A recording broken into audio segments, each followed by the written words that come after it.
rejoice and be glad. Amen. And as said in Psalms 118:24, are you ready for that? Amen. My name is Sister Jane. I'll be your moderator today. It's indeed a good time to be, hopefully everything will be well for wherever just up now. My dear brothers and sisters, said in Isaiah 54:17 that the Lord said, "No weapon formed against you shall prosper." Do you believe that? Amen. One of the greatest promises of the Lord, a divine protection for all that who believe in Him. Amen. Let's give God a clap.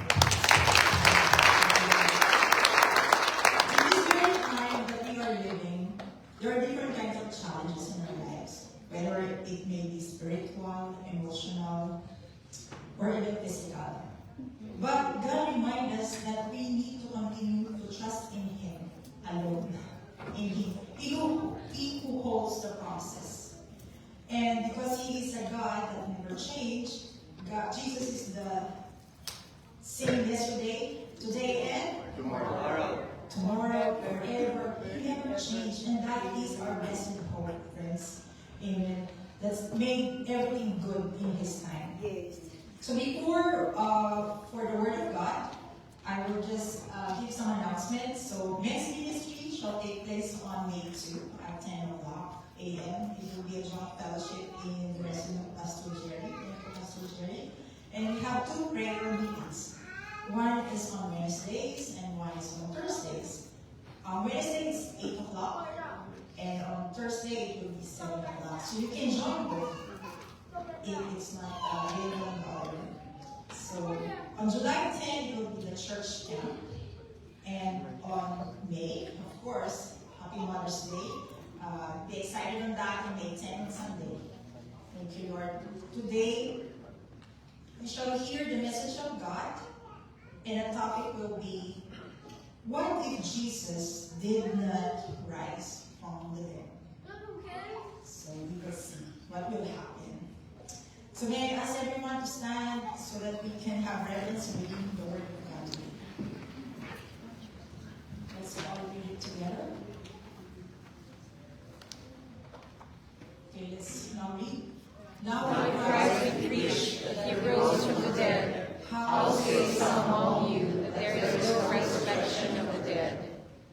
But if there is no resurrection of the dead, then is Christ not risen?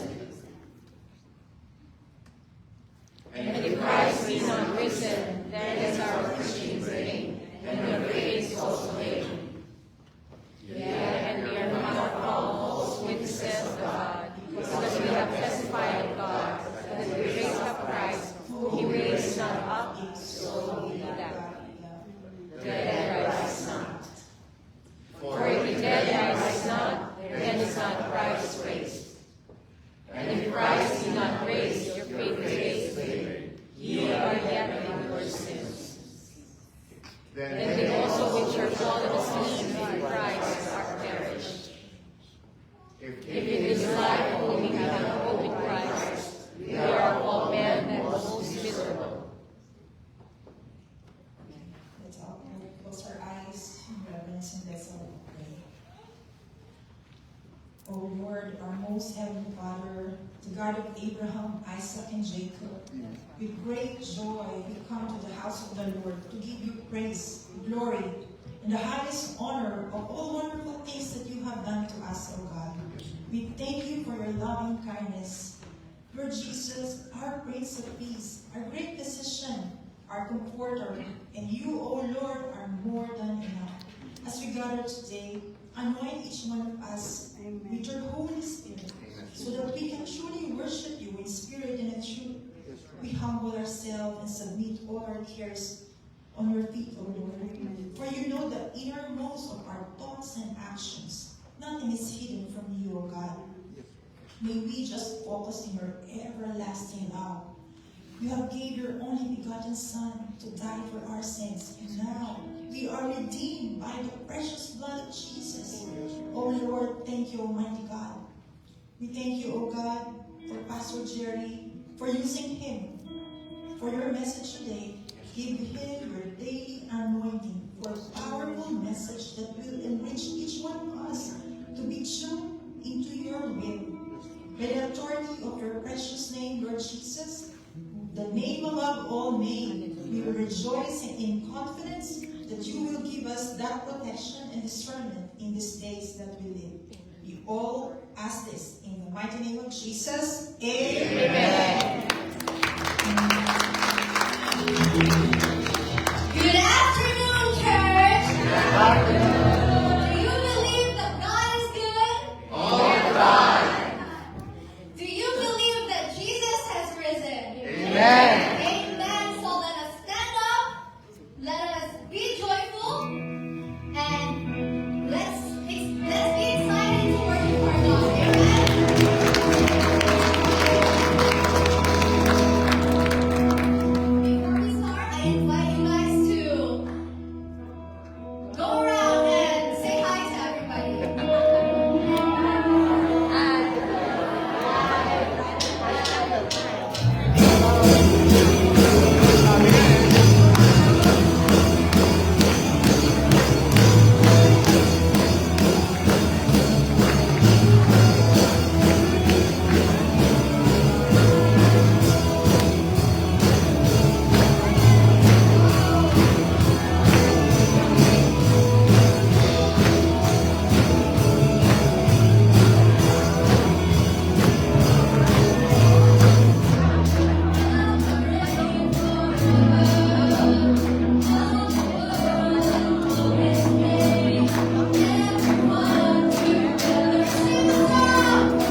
may overflow within this building. Amen.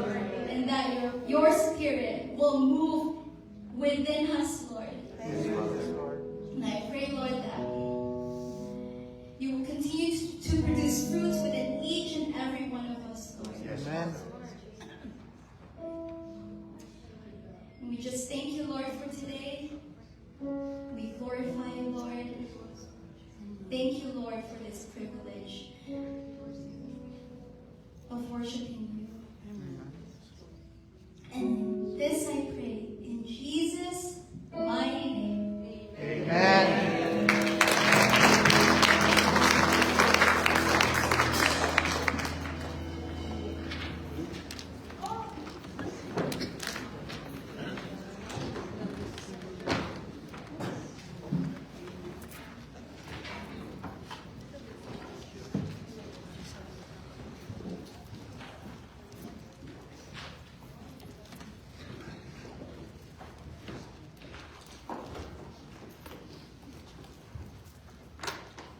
Now that's what you call praise and worship. Amen? Amen. Praise God.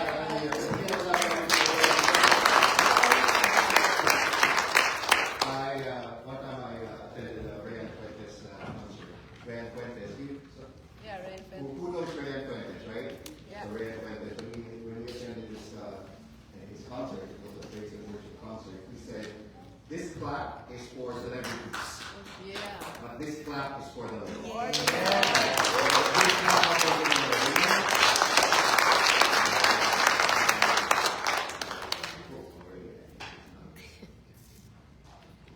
Oh, yeah, sorry.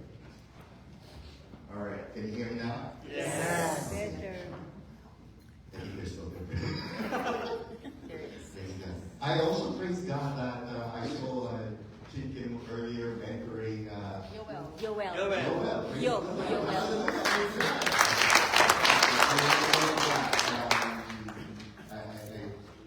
That's the way to go. That's the way to go. That's how we make disciples, mentoring in every case, whatever way. In the future, that's what's also going to happen in this moment. From a future's perspective, my vision, by God's grace, God is there will be another associate pastor who will be coming from this church, and we will develop that associate pastor. Amen. That's how it's supposed to be when it comes to the church. So now, quick one again. Again, over communicating, I just want to praise God. Thank you so much for your patience. As I continue to pray also for me, and as God gives me the wisdom and the knowledge to choose the elders, and that's going to be on May 24th. It's going to be the deadline for that.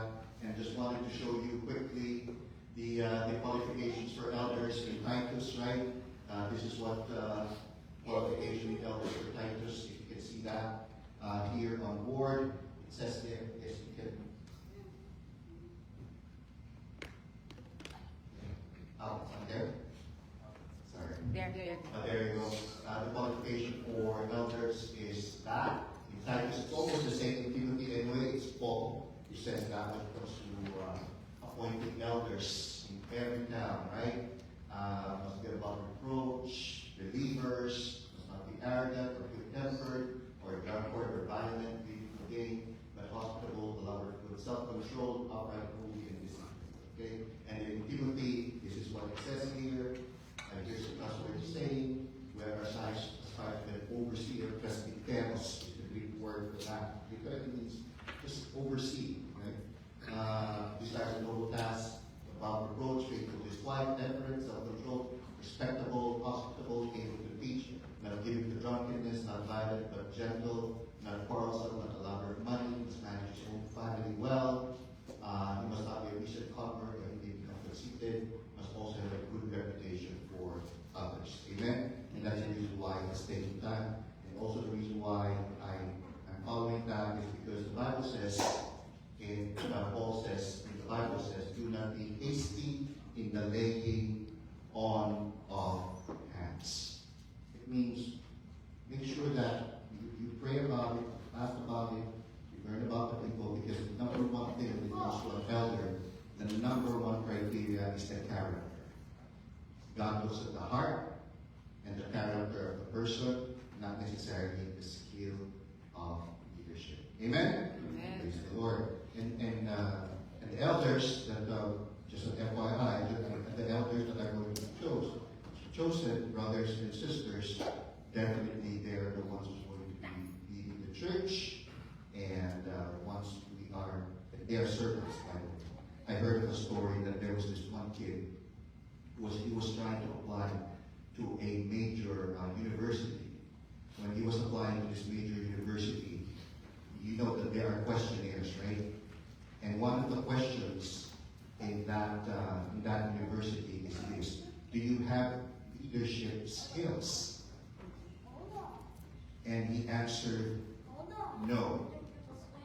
And then he thought, oh my, I'm not going to be able to enter this university because I don't have leadership skills. To his surprise, he was accepted to the university. And the reason why he was accepted to the university when he was talking with the guidance counselor is because when we saw you answer the form, is you said, do you have any leadership skills? And you answered no. The reason why we accepted you is because all of the kids, we already have too much leaders, but not too many followers. The number one criteria, brothers and sisters, of a leader is they need to have a slave's heart. They need to have a servant's heart. Okay? Someone who is able to follow the Lord Jesus Christ. Okay? So that's the number one criteria for us. So you need to pray with me regarding that. Amen?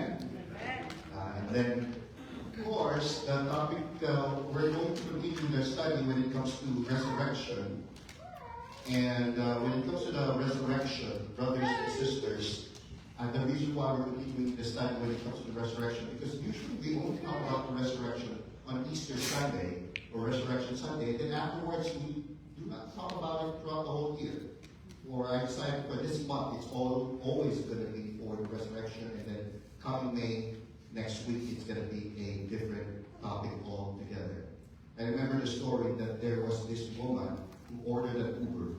And when she ordered an Uber, and when I say ordered an Uber, to ride a car in an Uber, and when she entered the Uber car, it was eerily silent. It was quiet. It was quiet. The driver wasn't speaking. She wasn't speaking. And then afterwards, after a few minutes, since she it was too quiet, she tapped the driver on the shoulder. And the driver shouted, "Ah!" And the woman was surprised. Why did you shout? Oh, I'm sorry, because this is my first time driving an Uber. Because before I was driving a hearse. So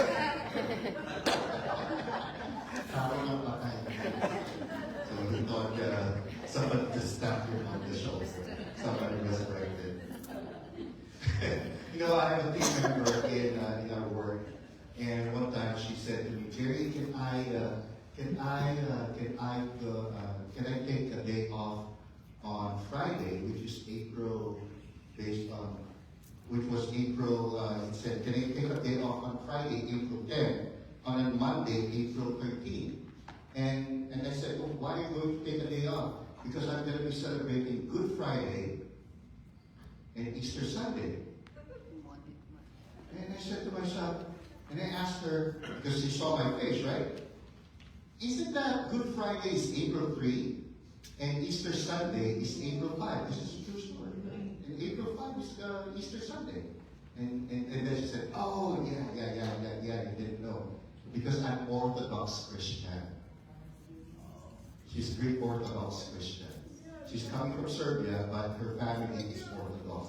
And the Orthodox Christians celebrate their Easter the Sunday after our Easter Sunday. That's when they celebrate it. The reason why, and then I researched about Easter Sunday when it comes to Orthodox Christians, and I found this. And And I found this. It says here, in the Greek Orthodox tradition, the day after Easter was devoted to telling jokes. They felt they were imitating the cosmic joke that God pulled on Satan in the resurrection. Satan thought he had won and was smiling his victory, smiling to himself, having the last word. So he thought that God raised Jesus from the dead, and life and salvation became the last words. That's how they celebrate Easter Sunday. They devoted to telling jokes because God pulled a fast one on Satan. Because on Good Friday, Satan thought he had won. But Easter Sunday showed, nope, Jesus Christ rose from the dead. And again, as I mentioned earlier, for the past few Sundays, we were focusing on the resurrection of Jesus Christ that was purposely done. Last week, we discussed about the testimonies of the resurrection. And we showed you all the testimonies regarding how in 1 Corinthians 15, 1 to 11, right? And showed you the different people who testified about the resurrection. The scriptures itself testified that Jesus Christ would rise from the dead, prophecies themselves. And then, of course, different people like Cephas, Peter, the 12, the more than 500 people, James, the half-brother of Jesus Christ, and also Paul himself. Paul was reminding the Christians of the authenticity of the gospel. That's why this is going to be the topic, right? Now, brothers and sisters, I want to remind you of the gospel like which you have received, on which you have taken your stand. On which you have taken your stand. In short, brothers and sisters, in order for us to be saved, we need to believe that Jesus Christ rose from the dead. It's very clear in the past few Sundays. It is very clear that we need to believe that Jesus Christ rose from the dead. Now, here's the thing. Here's the thing. What if there's really no God? What if? Right? What if I die and there's really nothing beyond this earth? That's what the atheists believe. Annihilism is the word for that. What if Jesus is just a man who died on the cross and later was venerated to become a God? Right? These are tough questions for our Christian faith. But every time, all these questions are blasted away by the fact that Jesus Christ rose from the dead. And today, we will talk about, based on what we read earlier, what if Jesus did not rise from the dead? Paul answered that question, and we will talk about that later on. But before we talk about that, let's see first what the resurrection proves and assures us. Okay? Okay? This is gonna be fast. Okay? Hold on to your neighbor's hand and say, this is going to be fast. Alright? But if your neighbor is not your wife, find your wife. Alright? Okay, so first, this is what the resurrection proves and assures. First, the resurrection proves and assures that Jesus Christ really is the Son of God. That's why in Romans, you will see this in Romans, it is said here, the sacred writings contain preliminary report by the prophets of God's Son, his descendant from David's roots in hidden history, his unique identity as Son of God was shown by the Spirit when Jesus was raised from the dead. Okay? That's what the resurrection proves and assures. That Jesus Christ himself is the Son of God. Even when Jesus Christ was here, he was telling the apostles that the Son of Man must suffer, and on the third day he will rise again from the dead. And he was telling the apostles, I am the Son of God. I am very God himself. And the resurrection proves that he truly is the Son of God. The second thing that the resurrection proves, that there is life Amen. beyond death. This is not the end. Yeah. This is not the end. There's eternity. I always love this illustration. Okay? You see this dirt here? No. No. No, you don't, right? You don't, right? No. Yeah, but there's a dirt here. Here. Come here, Kate. Yeah. Is there really a dirt here? See that? Yes. See? There's a dirt here. This is your life on earth. Eternity is this.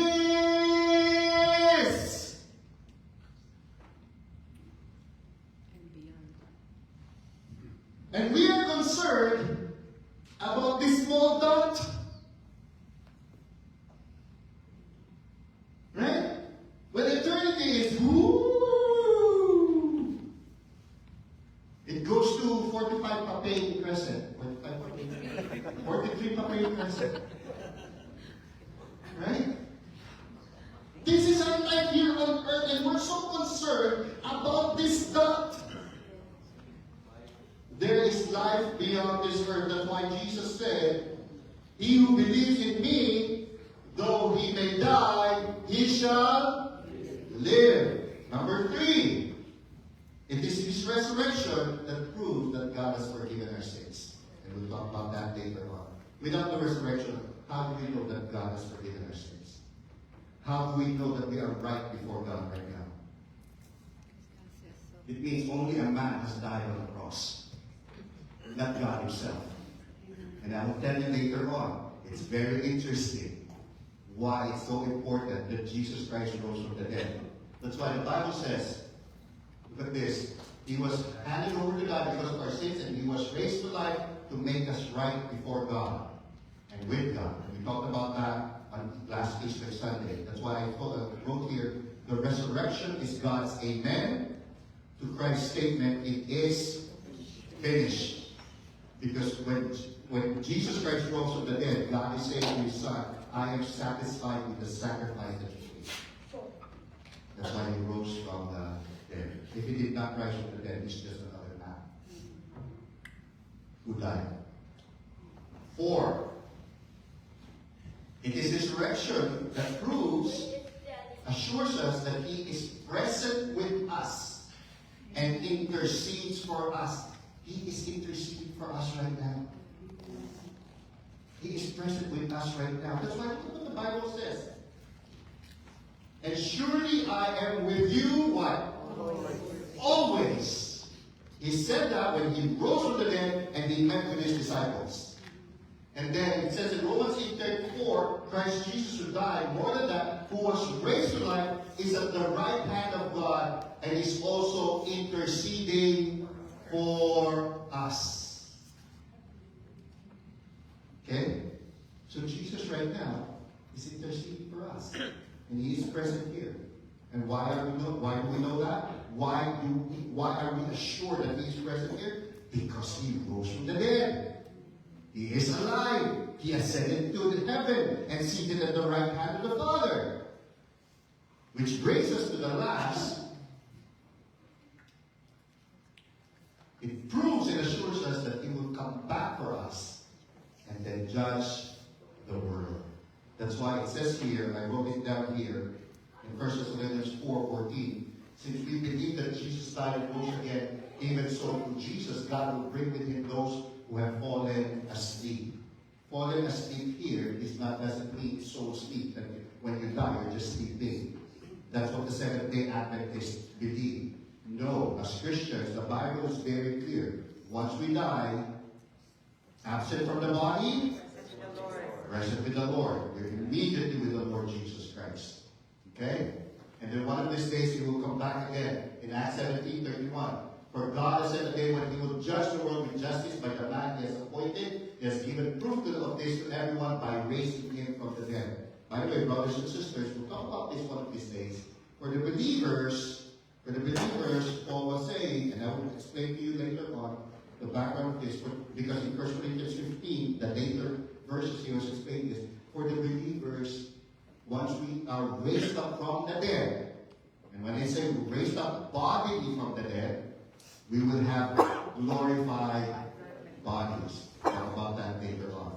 For unbelievers, the Bible is very clear. They will also be raised up from the dead, right? In Revelation 20. But the problem is they will be thrown to the lake of fire to be tormented forever. That's why the Bible calls that the second death. Revelation calls that the second death. Your first death is your body dying. The second death is you will be resurrected, and then we will be thrown. No, Lord! Oh, no. No. They will be thrown. Those who do not believe Jesus Christ as Lord and Savior, they will be thrown into the lake of fire, where Jesus Christ says, where the worms never die. It means it's a forever decaying state. Okay? One of these days we'll talk about hell and why it is such and why we do not even wish hell to the worst of our enemies. That's why people will always say, go to hell. Right? They do not know what they're talking about. And some people are saying, sometimes I hear to that word, I'd rather be in hell. There's going to be a party there. They do not know what they're talking about.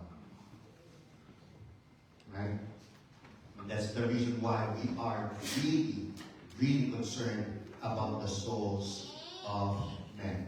So today, we'll answer the question. Okay? Not we.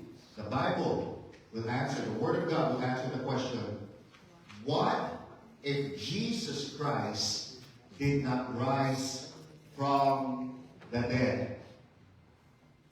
Okay? There are three things. Our faith will be useless. Our faith is baseless. It has no basis at all. And our faith is worthless. If Jesus Christ did not rise from the dead, what we believe right now, useless. What we believe that right now, we have no basis. How do we know it's true? What we are really believing. Right? And then everything is worthless.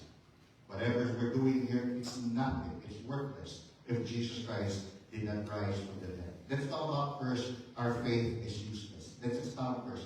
Let's look at this verse by verse. In verse 13 it says here, in verse 12, but if it is preached that Christ has been raised from the dead, how can some of you say that there is no resurrection of the dead? Now, we have to look at the logic. I love Paul as a writer because he speaks logically, right? We have to remember that the Corinthian church, the background of the Corinthian church, they are saved. They are saved. The only problem is Paul calls them as carnal, or Paul calls them as baby Christians, mere infants in Christ. Right? There's divisiveness in that church, right? What happens there? But people are saying, I am for Apollos. The other people are saying, I am for Paul. That's why Paul is saying, you are mere infants. You are following people instead of Jesus Christ. That's what he says in your baby Christians. Now, we have to remember also that the Corinthian church came from a pagan religion. And this pagan religion believes in what you call, theologically, the word is dualism. Say to the person beside you, dualism. Okay? Hindi jowa. Dualism. How's your dualism?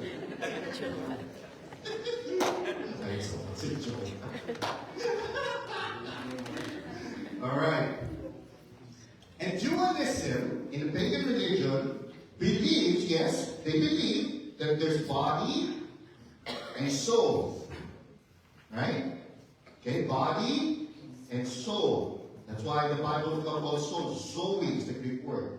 Now, in dualism, they believe that this body, okay, is intrinsically evil. It's disgusting. Yes, they believe that Jesus Christ rose from the dead, but they do not believe that believers will one day have a bodily resurrection, because they believe, why would our bodies have a bodily resurrection when this body is evil? Are you following? Why would God raise this body when this body is evil, when He is good and He is holy? Now, that's why in Romans says why? Because they believe that Jesus Lord, believe in your heart that Jesus Christ rose from the dead. What they do not know, that's why Paul had to describe to them that when we are resurrected bodily from the dead, he wrote in 1 Corinthians 15, he says here, so it will be with the resurrection of the dead. The body that is sown perishable, it is raised imperishable. It is sown in dishonor, it is raised in this body. The body that will be raised is not going to sin anymore. It is sown in weakness, it is raised in power. It is sown a natural body, it is raised a. That's why you will always hear the term when it comes to the Christian circle, glorified bodies. Glorified bodies. Now, that's why Paul is saying, if there is no the reason why there is a resurrection from the dead is because in verse 30 it says here, if there is no resurrection of the dead, then not even Christ has been raised. He's saying, if there's no resurrection of the dead, then why did Jesus Christ himself rose from the dead? He rose from the dead. That's it. He's talking logically here. You see Paul's logic? Now the question here is, what kind of body do we have? Do we have? I love this, okay? What kind of body that we will have? We are so in love with our bodies that one of these days, brothers and sisters, we will have glorified bodies. We will have new bodies. Right? I don't know what kind of body, but we will have glorified bodies. What kind of body? Look at this. Look at what John wrote. John wrote this. But we know that when Christ appears, we shall be what? Like Him. It means the body that will be raised is like the body of Jesus Christ when He resurrected from the dead. Remember the kind of body that He had, right? It's physical and yet can go through walls. Remember the story? Right? The doors were closed, the disciples were inside, and suddenly Jesus Christ appears. The body can also eat. What is one of the greatest pleasures in life? Eating, right? Oh, yes. Yes. Oreo is one of the eating. Eating is one of the greatest pleasures in life. And Jesus Christ was able to eat. Now, I believe wholeheartedly, that there will always be a banquet in heaven. Because you have to remember, right? When heaven is being described, it's always described as a wedding banquet. Okay? That's the kind of body that we'll have. A kind of body that will never die anymore. A kind of body that will never decay anymore. A kind of body that will never get sick. A kind of body that will always be strong. A kind of body that will never get tired. You know why we like sleep? You know why there's day and night? Because our body gets tired. When Jesus Christ comes back in the new city, in the new Jerusalem, There is no more day and night. If you read the Bible, there's going to be no more day and night. Because Jesus himself is going to be the light. And why is there going to be no day and night? We don't need to sleep anymore. Because our bodies are always going to be strong, alert, and awake. That's the kind of body that we have. Now, true story. There was and this happened in church. Not in this church. So there was a pastor, and I think I told this story before. And there was this pastor who was preaching about the rapture, the glorified bodies that we're going to have one of these days. And he was preaching about that. There was a man who was seated in a wheelchair over there, somewhere there. It's a large church. He was seated over there, and he was born with cerebral palsy. But this one with consciousness and can reply, right? And he cannot walk. So since birth, he cannot walk. So now he's on a wheelchair. So the pastor was describing, when it comes to glorified bodies, we will have new bodies. And he said, he pointed to that man who was on that wheelchair. When he pointed to that man on the wheelchair, let's name him John, because I don't know his name. When he pointed to that man in the wheelchair, and he said, and John, once you have glorified bodies, when Jesus comes back, we will be like him, and you will be able to walk. And you know what John replied? You're wrong, Pastor. And then there was dead silence. And he said, because Pastor, I'm not gonna walk. I will be able to fly.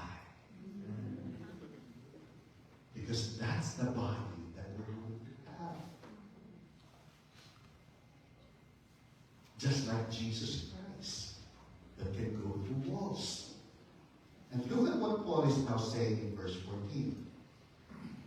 And if Christ has not been raised, our preaching is useless, and so is your faith.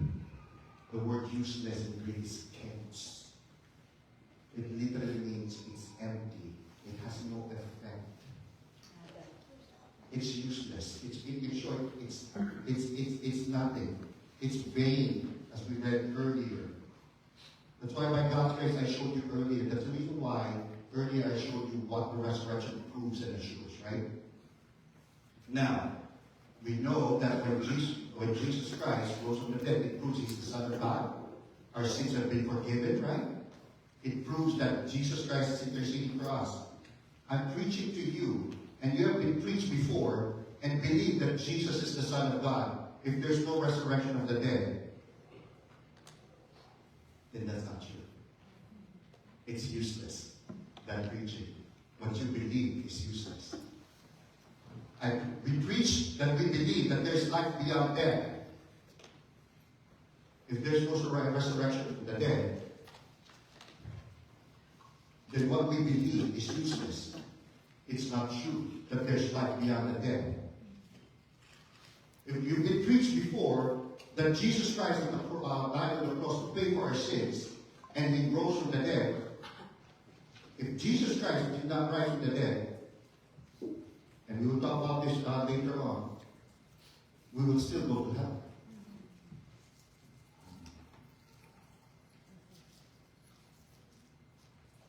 Right?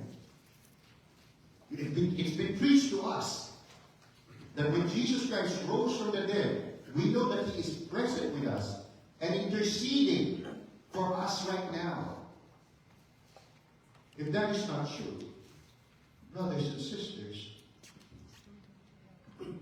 why are we sitting here in church right now? Who's listening? All of these are vain, chaos, empty, useless, no effect. Let's talk about Jesus interceding for us, right? There's a book by Ravi Zacharias, right? And The End of Reason. And he quoted the atheist there, Sam Harris, who wrote a book called Letters to a Christian Nation. And he quoted this book because Sam Harris was telling the people, because who remembers the Hurricane Katrina? Remember that Hurricane Katrina in the States was so devastating? And Sam Harris, who was an atheist, gave this example. He wrote here, what was God doing while Katrina, a strong typhoon, laid waste to New Orleans? He asked, didn't he hear the prayers of those who fled the rising waters for the safety of their attics, only to be slowly drowned there? These people, Harris insists, died talking to an imaginary friend.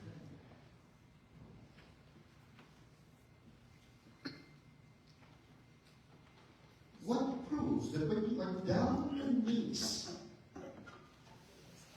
every morning, you're not just talking to an imaginary friend?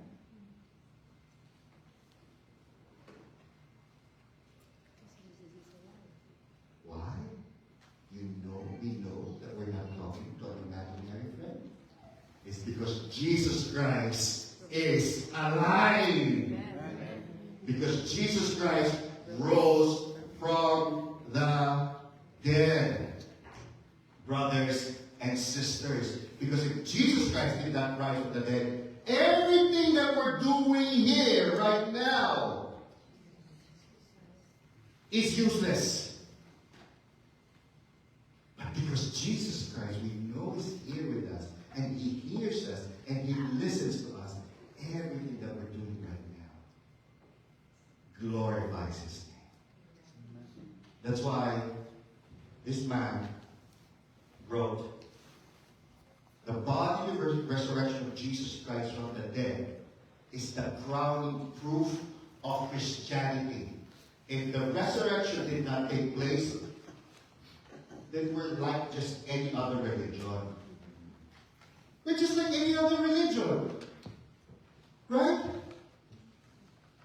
What makes Islam, Hinduism, Buddhism, what makes us different from them if Jesus Christ did not rise from the dead?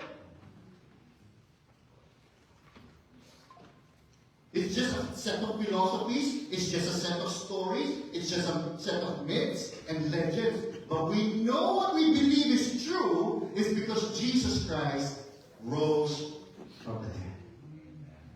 Which brings us to the second point, brothers and sisters. If Jesus Christ did not rise from the dead, our faith has no basis. It's baseless. What are we basing our faith from? From a philosophy? Is it a myth? Is it a legend? Right? Look at this. More than that, he said here, Paul was saying, more than that, we are then found to be what? False witnesses about God. For we have testified about God that He has been raised from the dead. And then he gave the same logical explanation. But what he's just saying right now, if Jesus Christ did not rise from the dead, we are pseudo-martis, is the Greek word. False witnesses, where we get the word pseudo, right? Where we get the word martyr, martyr just means witness. It means we are fake or false witnesses. It means we have no basis. Remember, what's the context? What's the context when he was writing this? The context is what we studied last week. What was the context? What we studied last week? That we know that Jesus Christ rose from the dead. Look at this. In 1 Corinthians 15, verse 1 to 11, it says here, for what I received, I pass it to you according to the scriptures, that He was raised on the third day according to the... It means, brothers and sisters, if Jesus Christ did not rise from the dead, do not believe this.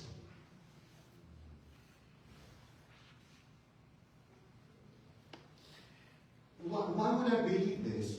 When the Old Testament prophesied that the Messiah will come, right? The Son of Man, from the Ancient of Days himself, and then he will be suffering, and he will die, and he will rise from the dead. And if Jesus Christ did not rise from the dead, and if it did not come true, then why would I believe any word from this? It's a false witness. And it's also saying, brothers and sisters also, okay? And the people like Peter, Cephas, not Cephas, Cephas. That's a proper pronunciation. Cephas, right? Can you go back, please? Cephas to the 12, he appeared to more than 500 others. He appeared to James and to all the apostles, and last of all, he appeared also to me. In short, all of them are going to be lying. Why would they lie? Look at how they died. And I showed you this last week. Look at how they died. Peter, crucified upside down, while preaching to the Jews. Andrew, crucified. Thomas, preaching to the India, speared by soldiers. Philip, crucified. Matthew, axed to death. Bartholomew, flayed, skinned alive, and crucified. James, stoned and clubbed to death. Simon the Zealot, crucified. Matthias, replaced Judas Iscariot, preaching Syria, stoned and beheaded. Judas Ananias, preaching Judea, killed in arrows. James, son of Zebedee, preaching to Jews, beheaded. John, son of Zebedee, preaching to Jews, and exiled in Patmos. And most of the 500 people there that Paul was mentioning, they were persecuted for their faith. Their properties were taken away. Why would they allow themselves to suffer like that if they did not see Jesus Christ rise from the dead? Why? Remember, all of these 12 people were cowards. They were trembling. They were inside the room. They were afraid of the Pharisees and the Jews and the elders and the leaders of the Jews. And then suddenly, they were preaching about Jesus Christ and they were waiting to die about that? Why? Because they saw the risen Christ. James himself, right? And I mentioned last week, who's the half-brother of Jesus Christ, even thought that Jesus Christ was crazy. And I showed that to you in the verse. And then suddenly he writes, because the first book that was written is the letter of James. And he called himself James, a slave of Jesus, of God, and of the Lord Jesus Christ. He now describes himself as a servant or a slave of Jesus Christ. When he was a brother before who thought Jesus Christ was crazy. And the best proof, also the best testimony, that Jesus Christ is alive and rose from the dead, was Paul himself. He said, right, he said, who was abnormally born. Why? Because Paul himself was what? He was murdering Christians. And he was murdering disciples and then transformed into making disciples. And then he himself suffered a lot, imprisoned, and beheaded. And he was a strict Jew, a Pharisee, and yet what? He started preaching about Jesus Christ. What's the reason for the change? Did somebody convince him? No. Because he saw Jesus Christ, the risen Jesus Christ, because he knows that Jesus is alive. And look at what's happened to the early Christians. I love this. This was written by Tacitus, a Roman senator historian, wrote about the first Christians. Praise God, we did not become a Christian during those times. Because this is what happened to the first Christians then. These early Christians were brutally executed and perishing. They were additionally made into sports. They were killed by dogs, by having the hides of beasts attached to them. In short, they were making sport of them. They were making fun of them. They were attaching the skin of beasts, and the dogs would eat them. Or they were nailed to the crosses, or set aflame, and look at this. And when the daylight passed away, look at this. They were used as night time lamps. In short, one day when the Romans were having a party, they needed light. What did they use for light? They push the Christians from here to here and then lit them up and burned them. And while there's fire, they were having a party here, and the Christians were shouting because they were being used as a night lamp. The question is, why would the first Christians, the early Christians, willingly do that? It's because they know that Jesus is alive. And one of these days, all their suffering will be rewarded by God. Now, listen carefully. And this is true. Okay? Listen carefully to this. Okay? No one, I say no one, who has seen the resurrected Christ, all the disciples, all the apostles, and even the more than 500 people, not even one iota, not one of them recanted or said, "No, I'm just joking." No one. All of them died a brutal death. Most of them died a brutal death. They were persecuted heavily for their faith, and yet no one, not even one, said, no, we just invented it. No, that's not true. Save my life. No one, not even one. You think that even one, because if there's even one,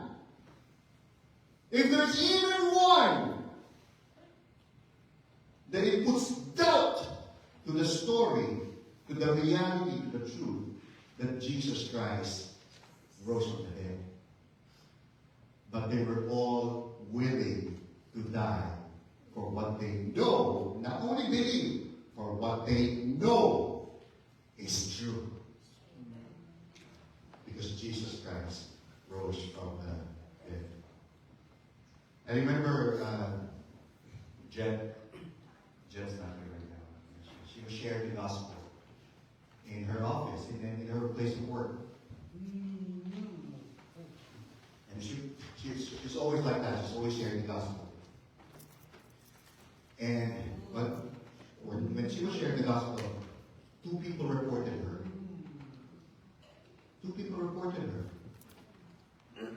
Now,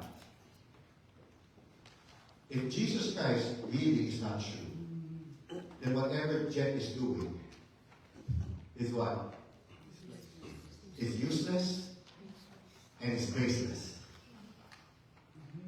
Right? This is the reason why Jesus Christ said this. Look at this. I am the way and what? And the truth and the life.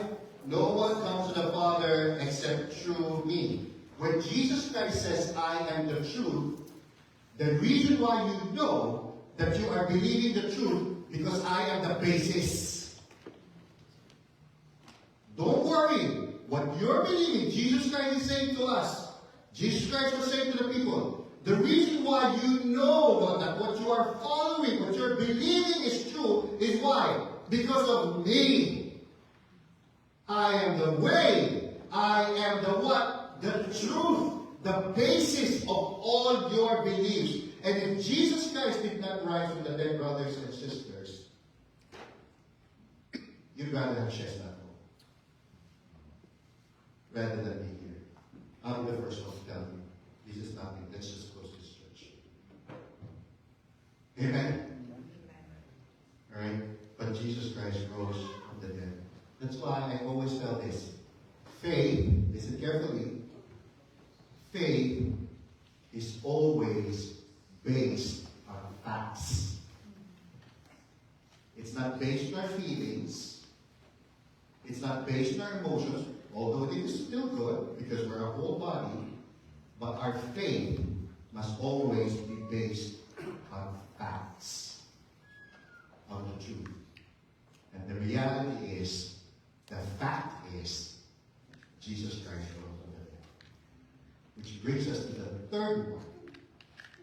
Are you now being assured that Jesus Christ rose from the dead?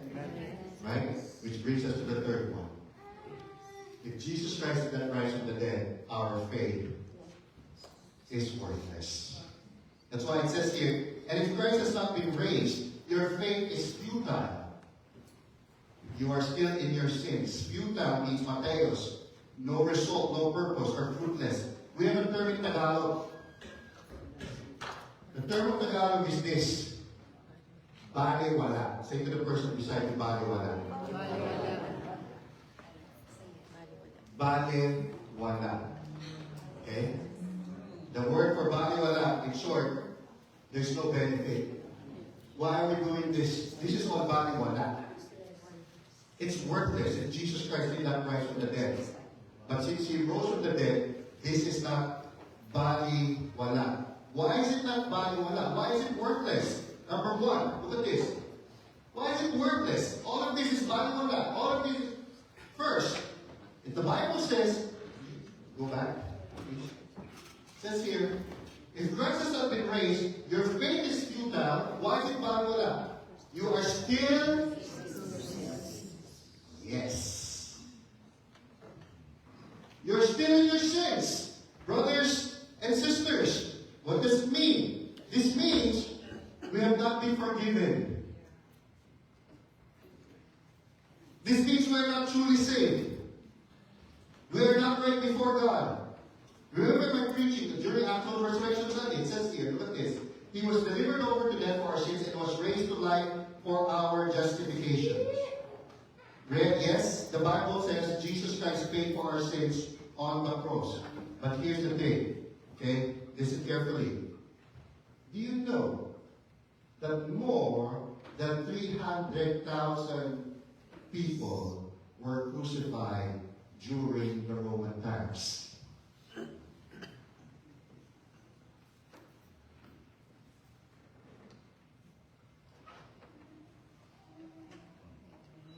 Right?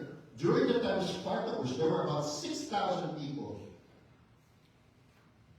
who were crucified.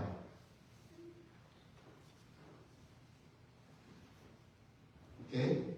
There were a lot of people whose name was Yeshua during those times. Okay? This is the reason why when Jesus Christ said, if you want to follow me, what did He say? Look at this. If you want to follow me, you must deny yourself. What? Take up His cross. Because it is a common occurrence to them that they see people carrying the cross because they know that that person is going to be crucified. What Jesus Christ said, if you want to follow me, you are willing to deny yourself and just die for me. Right? Take up His cross. Now, since a common occurrence that a lot of people were carrying their cross on the way to be crucified, if there were thousands of men who were crucified on the cross during that time, and Jesus was one of them, how do we know that He's not just one of those men? What's the difference? Because more than 300,000 people were crucified during that time. But there was only one who rose from the dead. And that is Jesus Christ. That's why you know, brothers and sisters, that our faith is not baliwala, it is not useless. Because God became man. Surely what He did on the cross was really paying for our sins. Truly, because that's what He was saying. I'm going to die for your sins. And we know it is true that our sins have already been paid on the cross 2,000 years ago. Why? Because He was the only one who rose from the dead out of 300,000 people. That's why C.S. Lewis wrote this. C.S. Lewis wrote this. Look at this. He said, you must make your choice. Either this man was and is the Son of God, or else a madman or something worse. You can shut Him up for a fool. You can spit at Him and kill Him as a demon. Or you can fall at His feet feet and call him Lord and God. You must make your choice today. It's either do not, do just, was he really God? Yes, he was God. Why do we know that he's God and he's Lord? Because he rose from the dead. Brothers and sisters, if not, our faith is worthless. That's why Paul says, look at this, if only for this life we have hope in Christ, we are all people most to be pitied. It means, what are we doing this? Why are we doing this every Sunday? Why do they need to be used as a night lamp for the Romans during the time? Why do they need to be beheaded? Why do they need to be eaten by the lion? Why do they need to be sawed in half? Why do they need their streets to be flayed? If not, what they believe, they die for nothing, but they know they died for Jesus Christ. That's why Paul, in the same chapter, said, 1 Corinthians 15:13, why do we endanger ourselves every hour? I face death every day. If I fought wild beasts and fishes with no more than human hope, what if I gain? If the dead are not raised, look at this. If the dead are not raised, here's what he's saying. Let us eat and drink, for tomorrow we die. In short, if Jesus Christ, if he did not see the resurrected Christ, he was saying, why are we here every Sunday? It's 2:30.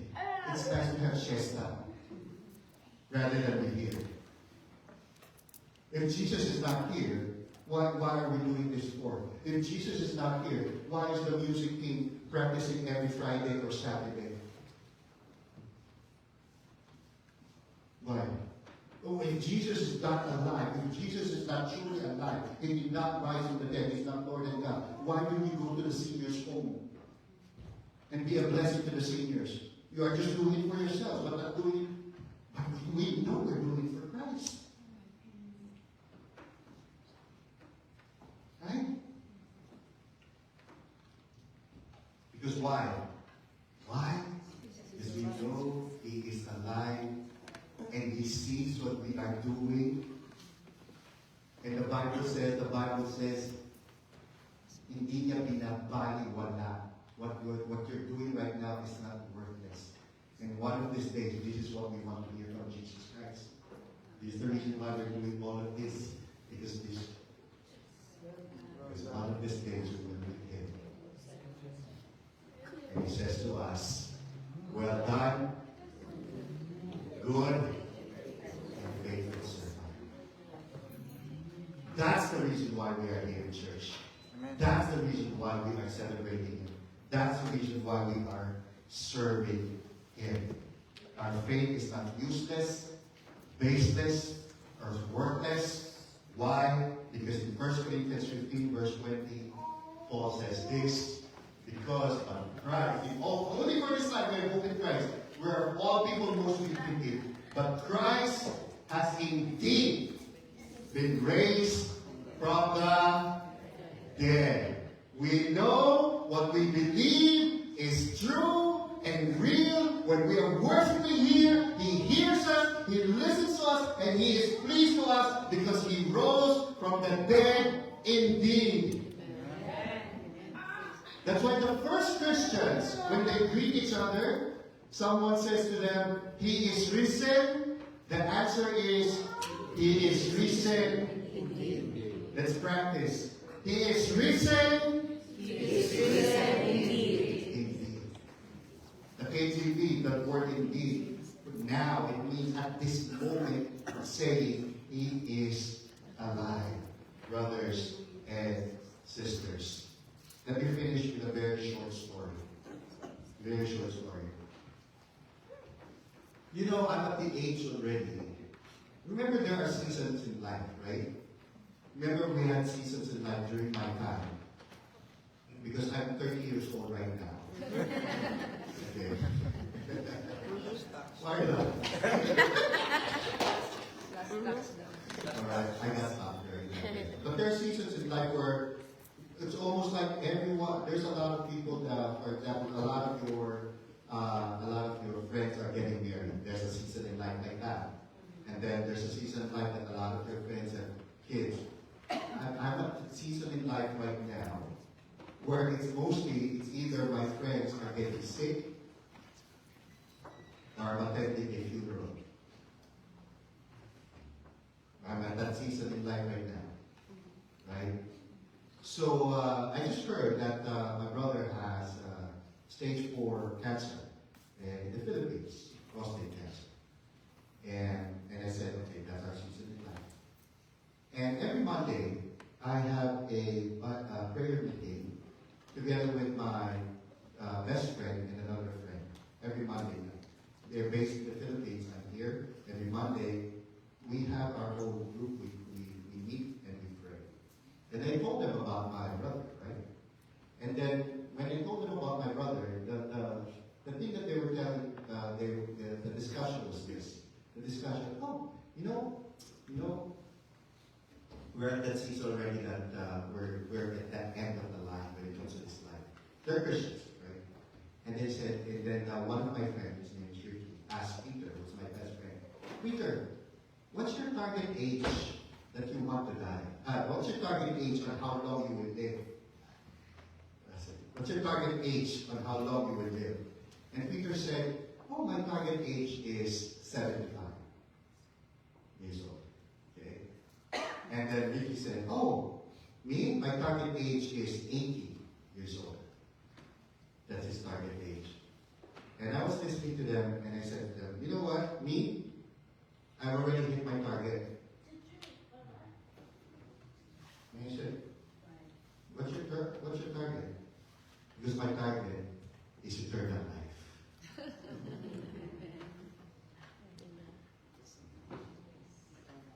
And the reason why I know that I've already hit my target of eternal life, because we will not all die.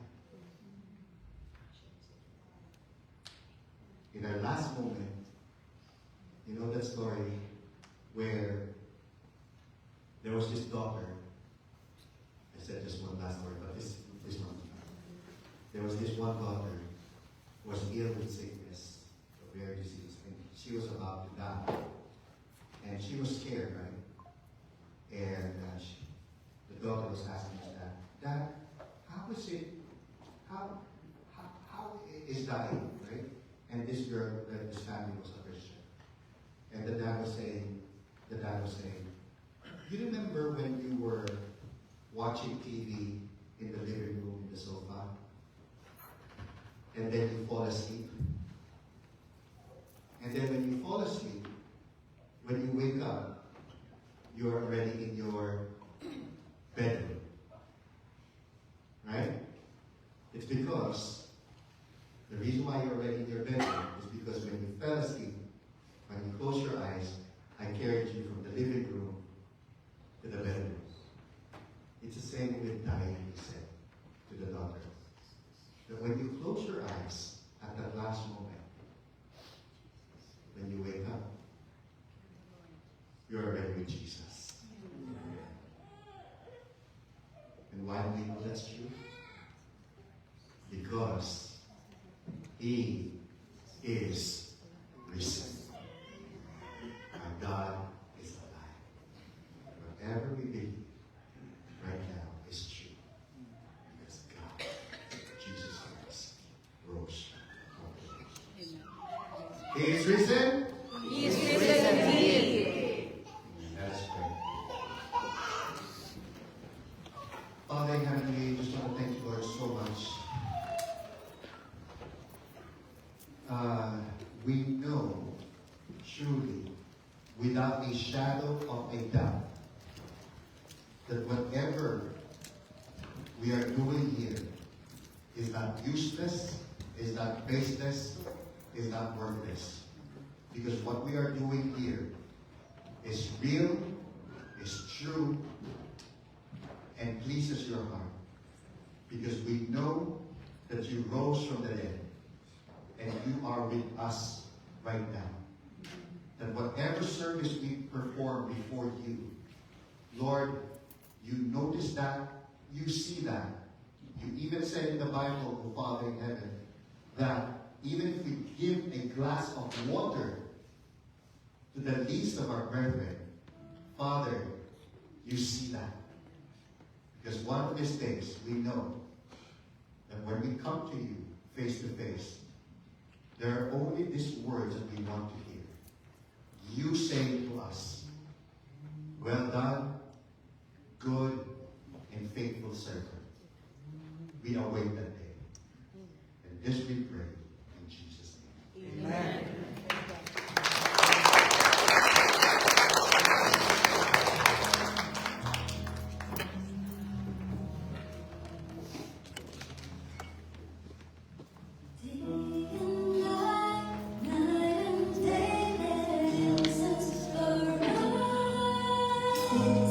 Day and night, night and day, let incense arise. Day and night, night and day, let incense arise. Day and night, night and day, let incense arise. Day and night, night and day, let incense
Just like last week, we know that our Lord is here. And I ask you now again to speak with Him. Whatever is in your heart, speak with Him.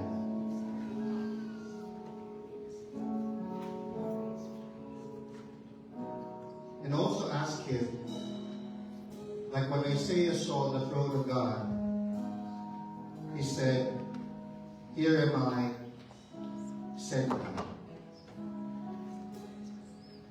Ask now the Lord Jesus Christ what He wants you to do for Him.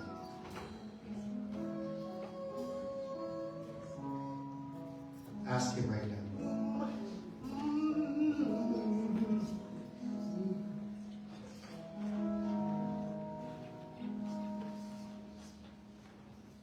Receive the blessing of the Lord.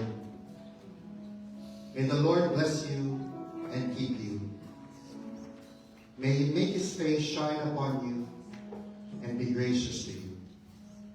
And may He look upon you with kindness and give you peace, peace that is beyond understanding, because He is the Prince of Peace. And all God's people say,